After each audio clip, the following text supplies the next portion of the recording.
what is, one major upside and one major downside that you see in the way you work and just in general in the AI world?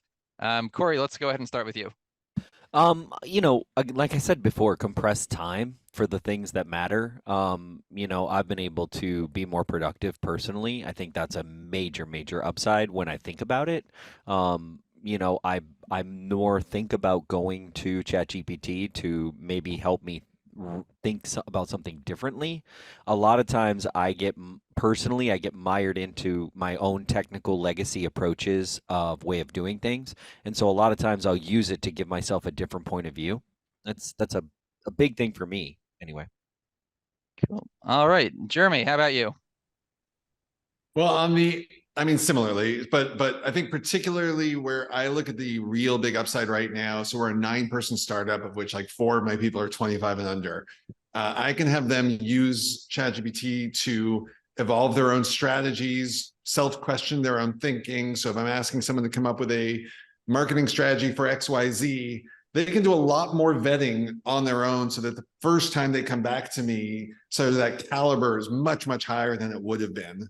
And by the way, exact same downside, which is that it's stifling a lot of independent creative thinking and learning. I still remember when I used to know phone numbers, and then thanks to Google, we don't know facts. And now thanks to ChatGPT, we might not know anything. That's obviously hyper cynical, but there's somewhere in there of concern. All right, Mark, how about you?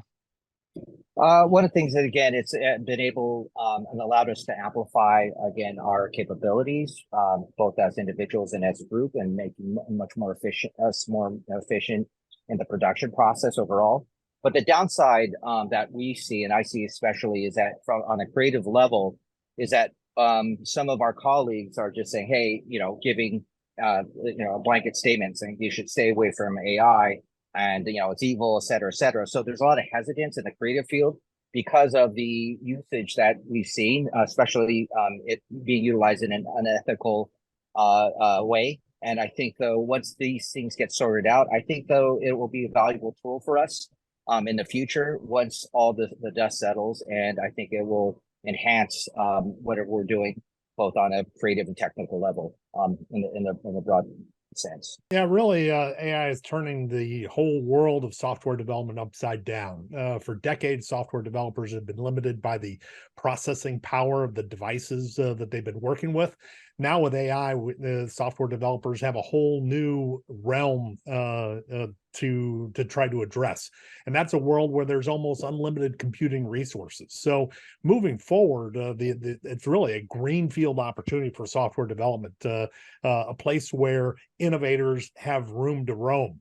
The challenge, however, is that AI is not a magic wand. We tend to talk about it in superhuman terms, but really it's just going to be a matter of AI is only going to work as well as the software developers that create the program that leverage these AI capabilities. So if we come in expecting AI to cure cancer out of the gate because we saw that report on 60 Minutes, that's a terrific disservice to the whole computer software development industry, because it's going to take savvy, smart software developers to understand both the problems that individual organizations face, and then understand how to leverage data, greater data processing power than they've ever had before, to create solutions for those specific business problems. So it all comes back to basic software development, just on a higher plane than we've ever done before.